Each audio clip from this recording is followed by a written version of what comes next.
Good morning students. In the previous session we have completed revision part 3. Now today we will start with revision part 4. Opposite rays. The two rays which have a common origin and form a straight line are said to be opposite rays. So the two rays which have a common origin and form a straight line are said to be opposite rays. So this is the definition for opposite rays. The two rays which have a common origin and form a straight line are said to be opposite rays. Now practice set 18 based on this definition, that is opposite rays. Name the pairs of opposite rays in the figure alongside. Yes, one figure is given, you will write down the names of pairs of opposite rays. Okay, so first pair is ray PL, as you can see here, ray PL and ray PM. This is the first pair of opposite rays. Yes, which is the common origin, that is point P is the common origin, and they are forming a straight line. As you can see here, they are forming a straight line, so they are opposite rays, ray PL and ray PM. Now the second pair is ray PT, this, and ray PN, this. They are also having one common origin, that is point P, and they are forming a straight line. So these are the two pairs of opposite rays. First pair is ray PL and ray PM, and the second pair is ray PT and ray PN. Yes, and what is the definition for opposite rays? The two rays which have a common origin and form a straight line are said to be opposite rays. Now second question. Yes, are the ray PM and PT opposite rays? Give reason for your answer. Now you will identify whether the ray PM and PT are opposite rays. As you can see, a figure is given. Are the ray PM, these, and PT are opposite rays? Yes or no? No, they are not opposite rays. Yes, what is the reason? Because they are having one common origin, that is point P, but they are not forming a straight line. This is PM and this is PT. So they are not forming a straight line. So they are not opposite rays. So in the answer you will write down no, because they are not forming a straight line. I hope you are clear with this. Now we'll move to the next part, that is angles in a linear pair. Angles which have a common arm and whose other arms form a straight line are said to be angles in a linear pair. Now as you can see in the figure, the angles, see here, these are the two angles which have a common arm, that is, this is the common arm QR, and whose other arms form a straight line, other arms, that is PQ and QS, they are forming a straight line, are said to be angles in a linear pair. So they are called as angles in a linear pair. The angles which have a common arm and whose other arms are forming a straight line are said to be angles in a linear pair.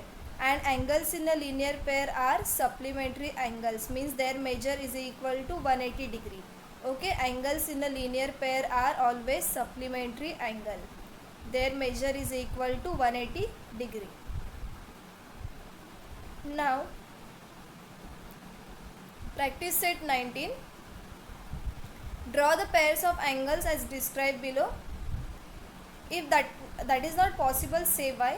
You will write down the reason if it is not possible. Complementary angles that are not adjacent.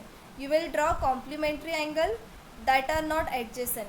It should not be adjacent. So you will draw separately two angles whose measure is equal to 90 degree, because we want to draw complementary angles. So as you can see here, this is 15 degree and this is 75 degree. You will draw two angles separately, because in the question it is given that are not adjacent. It should not be adjacent, means you will draw separate two angles whose sum is equal to 90 degrees. So any measures you can take. Now I took here 15 degree and 75 degree. 75 plus 15, that is 90 degrees. So these are the two complementary angles and they are not adjacent. Okay, so any measures you can take. So this is about first one. Now the second question is angles in a linear pair which are not supplementary. Now It is possible angles in a linear pair. Just now we have seen the definition. Angles in a linear pair are always supplementary angles. So what it is given in the question? Angles in a linear pair which are not supplementary. So in the answer you will write down the angles in a linear pair are always supplementary, so it is not possible. It is not possible to draw the angles in a linear pair which are not supplementary, because angles in a linear pair are always supplementary angles. So here you will write down the reason.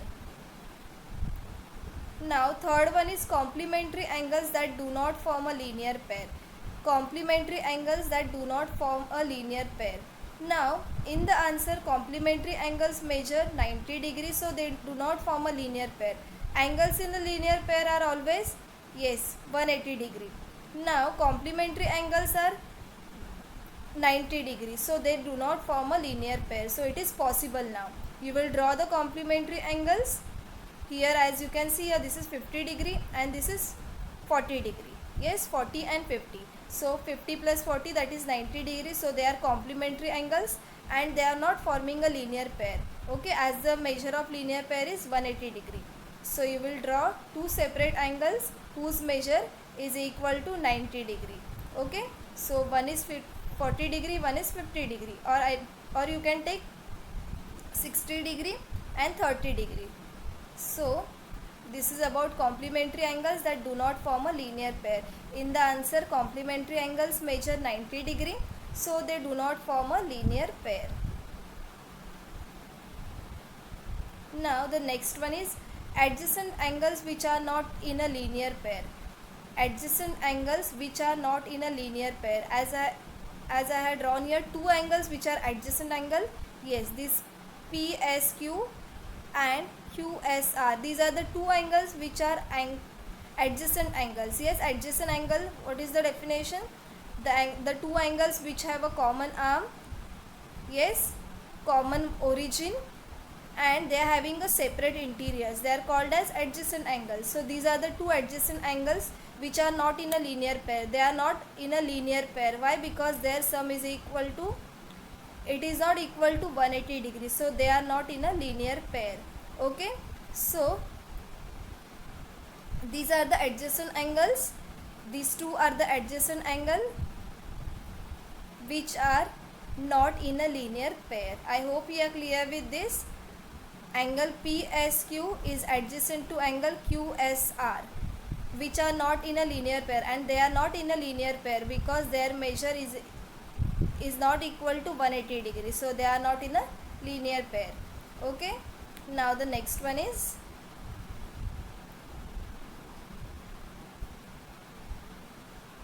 angles which are neither complementary nor adjacent.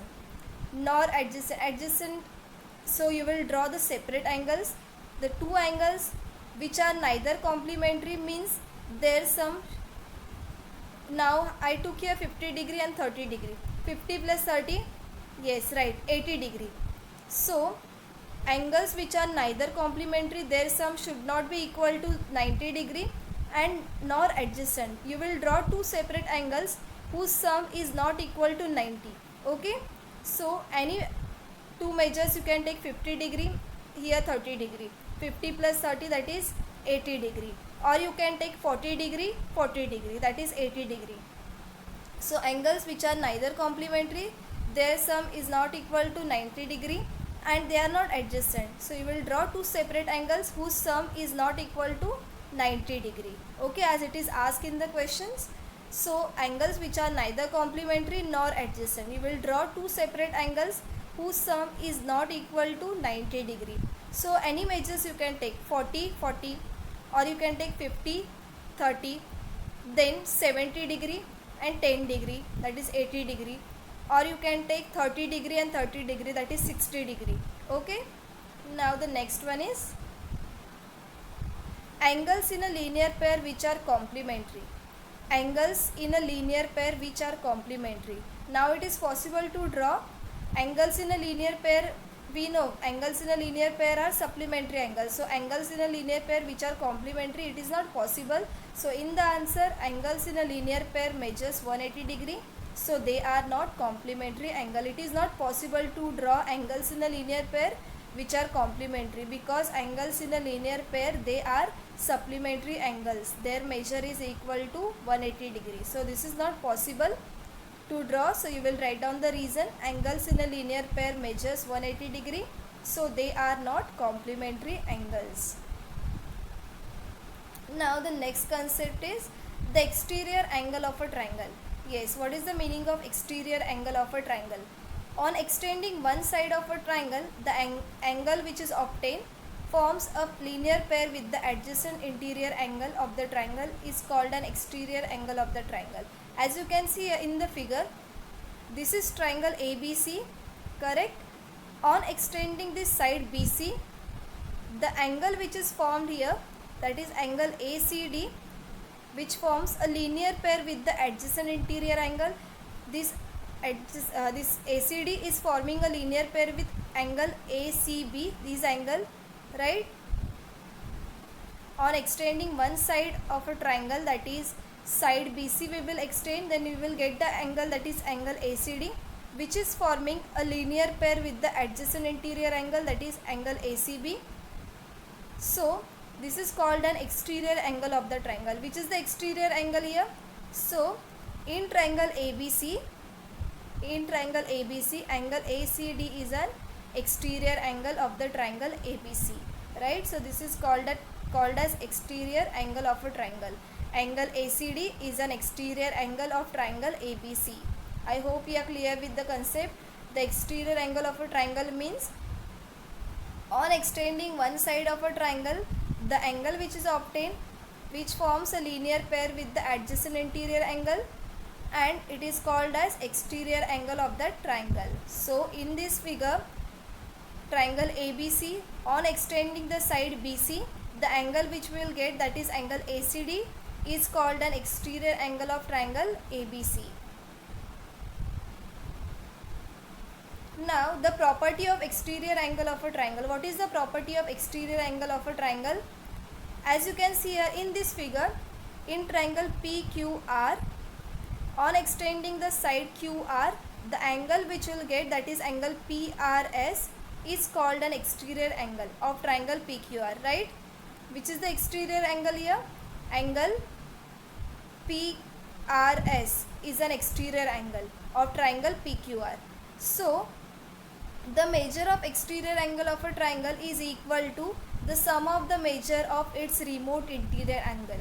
Now the measure of this PRS is equal to the sum of its remote interior angles. Now which are the remote interior angles here? Angle P and angle Q are the remote interior angles. So what is the measure of exterior angle? PRS.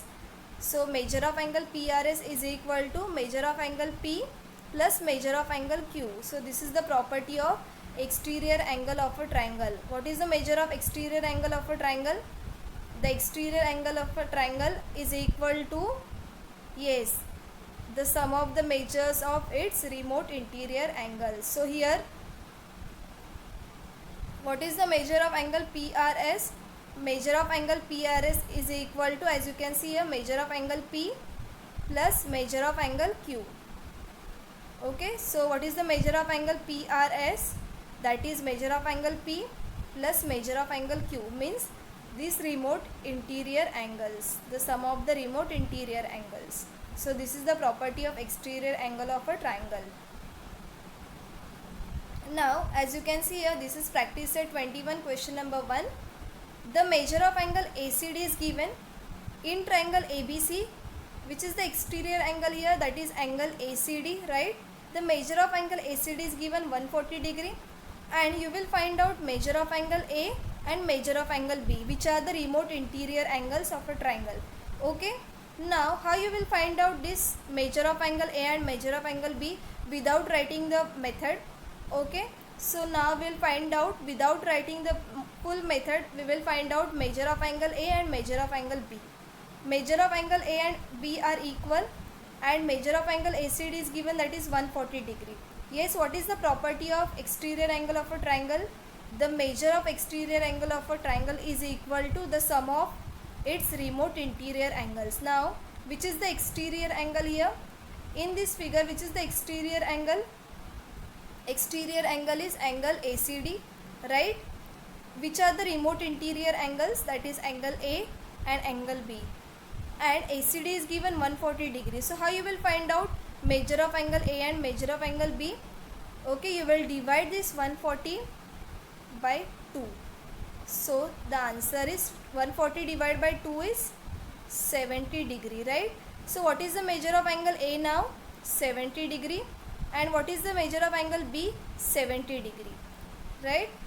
So measure of angle A is 70 degree and measure of angle B is 70 degree. As this measure of angle A plus measure of angle B we will get the answer, that is 140 degree. 70 plus 70 is equal to 140 degree, right? So the property of exterior angle of a triangle is what? The measure of exterior angle of a triangle is equal to the sum of its remote interior angles. So this 140 is equal to 70 degree plus 70 degree, right? So without solving this sum we can find out the measure of remote interior angles. Dividing this measure which is given, the exterior angle, that is 140 degree. So dividing 140 degree by 2 you will get the measure of angle A and measure of angle B. Okay, I hope you are clear with this sum. Now in place of 140 if it is given 160 degree, okay, then what is the measure of angle A and measure of angle B? If it is given 160 degree, again the same, 160 divided by 2, the answer is 80 degree. So what is the measure of angle A? 80 degree. And what is the measure of angle B? 80 degree, right? So in this way you will solve these sums. I hope you are clear with this. Now the next sum is, okay, we will solve few revision sums. Identify the opposite rays from the figure given below. Now the figure is given, you will identify the opposite rays from the figure given below. Now you will get the options. As you can see here, these are the options. Okay, from the figure you will identify the opposite rays. Now see the options. First option is ray CH, that is ray CH, and ray CB. These, they are opposite rays? No, they are not opposite rays because they have a common origin but they are not forming a straight line. So first option is wrong. Now see the second option, ray CG and ray CD. Are they opposite rays? Yes, they are opposite rays because they are having one common origin, that is point C, and they are forming a straight line. So they are opposite rays. So second option is correct. Now we will see the third option also, ray CB and ray CD. Are they opposite rays? No, they are not forming a straight line. So which is the correct answer here? Option B, that is ray CG and ray CD are forming a straight line, so they are opposite rays. So you will click on the second option, that is ray CG and ray CD. So this type of questions can be come for exam. You will get the options, you will just click on the correct option, that is now option 2 is correct. So you will click on second option. Okay, now we will see the second sum. Lines AC and line BD intersect at point P. These two lines intersect at point P. Now measure of angle APD is given, this is 65 degree. Then the measure of angle APB is equal to how much? This we will find out. How you will find out measure of angle APB without solving the full method? Yes, how you will identify? Now angle APD and angle APB, they are angles in a linear pair. And as you know, angles in a linear pair, they measures 180 degree, right? So if one angle is given 65 degree, then what is the measure of the other angle? 180 degree minus 65 degree, which is given in the question, right? So in this way you will solve this sum. If measure of angle APD is given 65 degree and measure of angle APB we have to find out. So 180 degree minus 65 degree. Now do the subtraction here. This is 10. So this becomes 7. So 7 minus 6, that is 1, and this 1 as it is. So what is the answer now? 115 degree. Here the options are given. First option is 120 degree, second one is 115 degree, third one is 110 degree, and the fourth option is 65 degree. So which is the correct option now? Option 2 is correct, right? So you will click on the second option, that is 115 degree. So now you understood without solving this sum how you will identify or how you will find out the measure of angle APB. Yes, because the measure of angle APD and measure of angle APB, they are angles in a linear pair, and angles in a linear pair are always supplementary angles, means their measure is equal to 180 degree. So in this 180 degree, if this angle is given 65 and this full is 180 degree, so how you will find out the remaining, this APB? 180 degree minus 65 degree. So 180 degree minus 65, answer is 115 degree. So you will click on the second option. So option 2 is correct. So in this way you will solve this type of questions. Okay, so we will stop till here today. Okay, you will practice all the sums which are given in the assignment. So that's all for today. Thank you so much.